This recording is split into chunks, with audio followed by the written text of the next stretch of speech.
Aujourd'hui, on va voir un concept qui est le concept des diagonales pour arriver à mieux attaquer la garde, mais aussi pour améliorer votre garde. On va essayer de comprendre le mécanisme de la garde et comprendre comment est-ce que la garde réagit en fonction des attaques qu'on lui donne.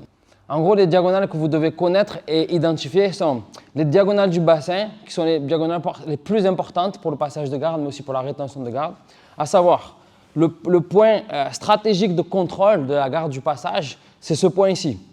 Et ce point ici, il peut être contrôlé par 4 diagonales.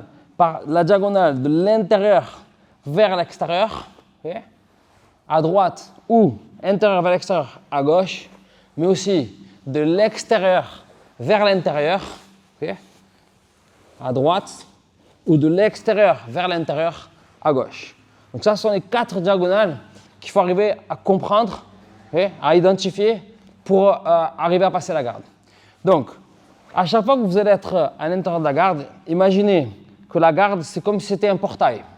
C'est un portail qui réagit en fonction de comment on bouge, en fonction de la pression qu'on lui met.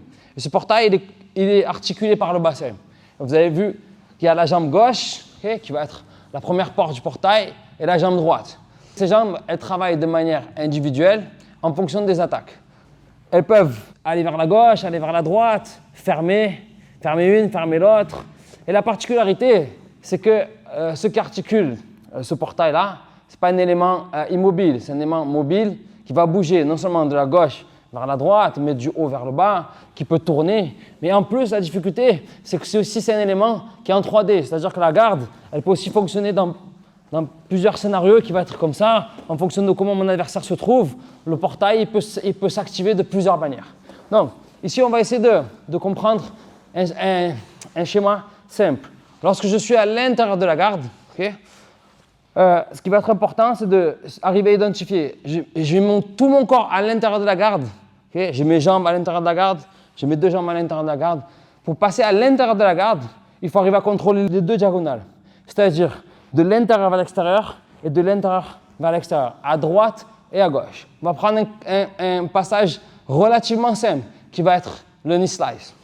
Donc je vais être dans cette position ici et je vais attaquer le knee slice. Je vais attaquer la première diagonale avec ma jambe, et ma deuxième diagonale avec l'avant-bras. Maintenant, quelle est la première réaction de votre adversaire lorsque vous êtes en train d'attaquer le knee slice? Le premier mouvement qu'il essaie de faire pour essayer de défendre. Première chose, vous empêcher de coller. Et la deuxième chose, c'est de remettre le genou pour protéger quoi? Pour protéger cette diagonale.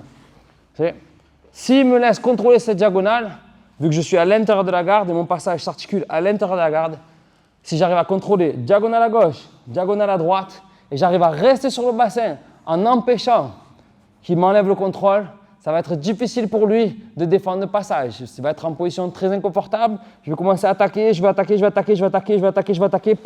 jusqu'à ce que j'arrive et je contrôle le bassin et j'arrive à passer. Ça se fonctionne sur d'autres positions. On va imaginer que je suis dans cette position ici et je commence à attaquer de ce côté.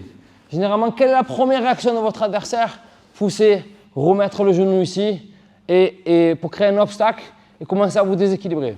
Si quand vous attaquez le passage de cette manière-là, au lieu de mettre son genou devant, il tend sa jambe, il va vous donner le passage. Pourquoi? Parce qu'il va vous permettre de mettre un contrôle de la diagonale à droite, plus un contrôle de la diagonale à gauche, qui peut se faire de plusieurs manières. Avec l'avant-bras, peut se faire avec l'aisselle, avec le torse. Et là, pour lui, ça va être très difficile, encore une fois, de défendre la garde. Pourquoi? Parce que je contrôle les 2 diagonales, je suis déjà presque passé, et là, il me reste qu'à enlever le deuxième pied et à contrôler. D'accord? Donc maintenant, quand vous allez passer à l'intérieur de la garde, il faut vous attendre à une chose, c'est que votre adversaire défende une de ces diagonales. Et comment est-ce que je peux faire si une de ces diagonales est contrôlée? Donc on va reprendre l'exemple du knee slice, mais cet exemple-là, vous pouvez l'appliquer à n'importe quel type de passage. On va imaginer le knee slice.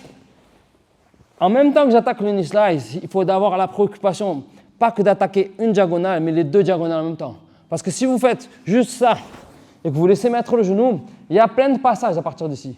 Mais ces passages, ils sont rendus plus compliqués par le fait que vous avez un obstacle, par le fait qu'il peut commencer à faire ses saisies, il peut utiliser sa jambe.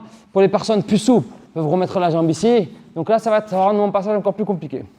Donc, quand je suis dans cette position, 1, 2, il arrive à reprendre le contrôle de la deuxième diagonale. À partir de cette position, si jamais je veux rattaquer les deux diagonales, comment est-ce que je peux faire? Mais une manière, c'est de tout simplement réouvrir le portail. Là, vu qu'il est fermé, je n'arrive pas à passer par-dessous en faisant 1, 2, je peux arriver à reprendre le contrôle des deux diagonales et arriver à passer. Si on part sur l'autre exemple, de ce côté, c'est la même chose. Si je m'évertue à passer de ce côté sans y arriver, rien ne m'empêche de revenir au milieu, soit reprendre le contrôle de la deuxième diagonale comme ça, ou revenir au milieu et reprendre le contrôle de la deuxième diagonale pendant que j'attaque la première diagonale. Changer, deuxième diagonale, et j'arrive. Donc ça, ce sont les scénarios quand vous êtes à l'intérieur de la garde. Okay? La meilleure manière, à mon sens, de passer à l'intérieur de la garde, c'est d'arriver à prendre le contrôle de ces deux diagonales. Okay? Et lutter pour arriver à vous focaliser sur contrôler vraiment le bassin plus qu'en haut. Maintenant, deuxième concept, c'est les diagonales des extérieurs. D'accord? C'est-à-dire que quand je vais passer la garde, souvent, une des erreurs, c'est passer la garde et vouloir se précipiter vite à essayer de contrôler la tête.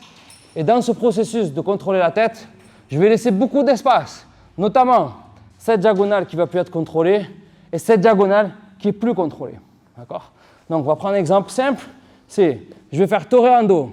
Si je fais toreando, à partir d'ici, quelle est la première défense? La première défense, c'est revenir se mettre face à moi. Si quand je fais toreando, je me focalise sur continuer à contrôler cette diagonale, ça devient difficile pour lui d'arriver à remettre la garde. Pourquoi? Parce que je suis en train de contrôler cette diagonale et cette diagonale, c'est ce qui lui permet de remettre la garde. Je contrôle ici. Maintenant, il faut que j'arrive à reprendre le contrôle de cette diagonale. Et là, je peux commencer à passer. Okay? Mais ce contrôle, il peut se faire de l'extérieur vers l'intérieur. D'accord? C'est le concept des diagonales. Extérieur vers intérieur. Et à partir de là, je donne un scénario idéal pour pouvoir passer. À chaque fois que je suis à l'extérieur de la garde, mes deux diagonales vont toujours pointer en direction de mon adversaire. Diagonale extérieure vers intérieur, diagonale intérieure vers extérieur. Les deux diagonales.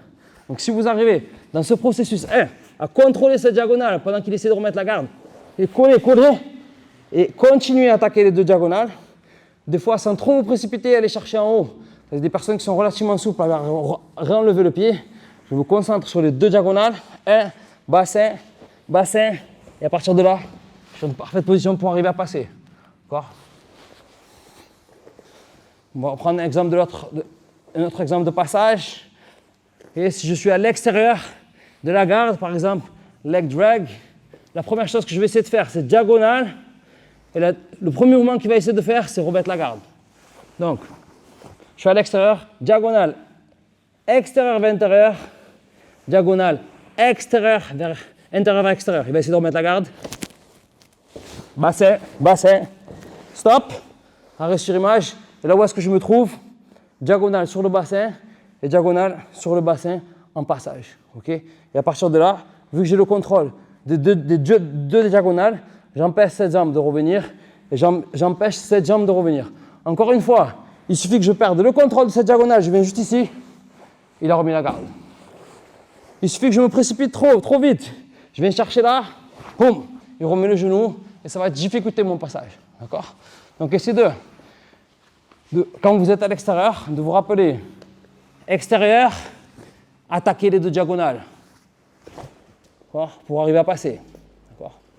Et bien évidemment, ce n'est pas si linéaire que ça parce qu'il y a des fois où vous allez être bloqué dans ce processus parce qu'il va y avoir des saisies. Maintenant, une autre manière de pouvoir réattaquer les diagonales ou d'arriver à sortir du scénario, spécialement quand vous êtes à l'intérieur de la garde et vous n'arrivez pas à contrôler les deux diagonales, une des manières, c'est d'attaquer les diagonales au niveau des tibias. Ce que j'avais montré dans l'autre vidéo, c'est le concept d'agrafage. Et là, les diagonales sur le bassin sont comme ça, 1 et 2. Les diagonales sur le tibia, elles vont faire comme ça, 1 et 2. et je vais attaquer en fonction du positionnement de sa jambe et en fonction du passage que je veux faire. Donc on va reprendre l'exemple simple qui est le knee slice. C'est un exemple qui va être facilement interprétable par plusieurs athlètes, que vous soyez ceinture blanche jusqu'à ceinture noire. Donc on va imaginer ici, d'accord. Quand je suis dans cette position, donc j'ai le contrôle de la diagonale du bas, je n'ai pas réussi à contrôler la diagonale du haut. Maintenant, à partir de cette position, comment est-ce que je peux faire pour arriver à revenir en position de passage? Comme j'ai vu tout à l'heure, je peux revenir au milieu et rattaquer les deux diagonales, que ce soit de ce côté ou de ce côté. Okay. Ou je peux essayer de sortir en attaquant les diagonales du tibia. Knee cut, c'est exactement ça. Une fois que je suis en knee cut, je vais sortir par la diagonale du tibia, c'est-à-dire de l'intérieur vers l'extérieur. Okay. Et une fois que je suis dans cette position, je me retrouve à l'extérieur de la garde. Okay. Et rappelez-vous, quand vous êtes à l'extérieur de la garde, il faut arriver à contrôler les deux diagonales. Donc, soit intérieur, extérieur, extérieur, intérieur. Okay. Ou soit arriver à passer de l'autre côté. Okay. Au lieu d'attaquer la diagonale du tibia du bas, j'attaque la diagonale du tibia du haut, comme ça. Et je me retrouve exactement dans le même scénario, à l'extérieur de la garde, okay. Diagonale vers lui, diagonale vers lui. Et je viens contrôler le bassin. Au plus vous contrôlez le bassin, au plus c'est difficile pour lui de bouger. Et à partir de là, j'ai plein de scénarios de passage où je peux transformer, crocheter, passer, okay. Attaquer la diagonale sur la jambe et passer et arriver ici. D'accord? Donc, constamment, essayez de mettre ça en place dans votre jeu à travers des drills simples qui est, juste pour simplifier, je suis à l'intérieur de la garde, les deux diagonales à l'intérieur.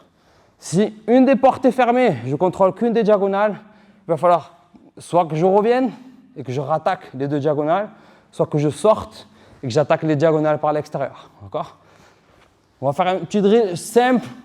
Okay? Donc, intérieur, je vais faire les deux diagonales intérieures. Diagonale. Okay? Comment est-ce que je peux rattaquer ces deux diagonales à l'intérieur de la garde? Ben, je peux très bien faire de ce côté. Du coup, ça vous donne déjà beaucoup de mobilité pour pouvoir attaquer d'un côté ou de l'autre. Imaginez, simple, je suis dans ce scénario, il essaie de remettre la garde avec la jambe droite. C'est le parfait scénario pour rattaquer la diagonale à droite, même s'il a son genou ici. Okay. Bam, diagonale à droite, avant-bras à gauche, et là je commence à passer. Okay. Si dans ce scénario, il essaie de protéger cette diagonale et de me renvoyer vers là-bas, eh bien, je vais rattaquer la diagonale à gauche, la diagonale à droite, je vais pousser le pied, et à partir de là, je suis en parfait scénario pour pouvoir passer. Donc, essayez juste de travailler cette dynamique des diagonales à l'intérieur de la garde en utilisant vos avant-bras, en utilisant aisselle, tibia, okay, et votre bassin. Je suis bloqué à l'intérieur de la garde, boum. Le deuxième drill, c'est d'arriver à revenir. 1, je rattaque les diagonales, 2, 1, je reviens au milieu, je rattaque. Donc j'essaie de le remettre dans un scénario favorable pour attaquer les deux diagonales, c'est-à-dire quand il a son dos au sol. Pour finir, je suis bloqué à l'intérieur, je sors de la garde, 1, et là je suis à l'extérieur, et j'attaque les deux diagonales de l'intérieur vers l'extérieur. Si jamais il défend, il se remet en garde, 1, je crochette, et là encore une fois, avant qu'il se remette en garde, diagonale, diagonale, il va essayer de remettre en garde, diagonale, diagonale, je viens, je contrôle. D'accord? Donc, je passe, il essaie de remettre en garde, diagonale, extérieur, intérieur, vas-y, diagonale, et je passe. Constamment, je vais essayer d'attaquer ces diagonales. D'accord? J'espère que ça va vous aider dans votre passage à l'intérieur et à l'extérieur de la garde. C'est toujours de travailler en simultané. Intérieur de la garde, je vais ouvrir sa garde, toujours. Quand je suis à l'intérieur de sa garde, mon objectif c'est ouvrir la garde, ouvrir les diagonales pour travailler. Lorsque je suis à l'extérieur de la garde, eh bien, c'est l'inverse. Au lieu d'ouvrir ses jambes, c'est l'inverse que je veux, c'est fermer ses jambes pour pouvoir attaquer les diagonales, toujours dans sa direction. D'accord? Lorsque je suis à l'extérieur, rappelez-vous du contrôle du bassin. Et rappelez-vous qu'à l'extérieur, la meilleure manière de passer, c'est d'arriver à joindre ses jambes. Là, si jamais il essaie de remettre la garde, la meilleure manière, vu que je suis loin, ça va être de joindre les jambes et rattaquer les diagonales. 1, 2. À chaque fois, je reviens sur les diagonales. Diagonale, boum. Je suis en parfaite position pour passer, agrafer, tac, et passer. Il va essayer de revenir. Diagonale, diagonale, diagonale. Ok, bassin. Si je lâche le contrôle, il revient, il se met face à moi. Si je contrôle les deux diagonales, ça devient beaucoup plus difficile pour lui de remettre la garde. Merci à tous et bon entraînement.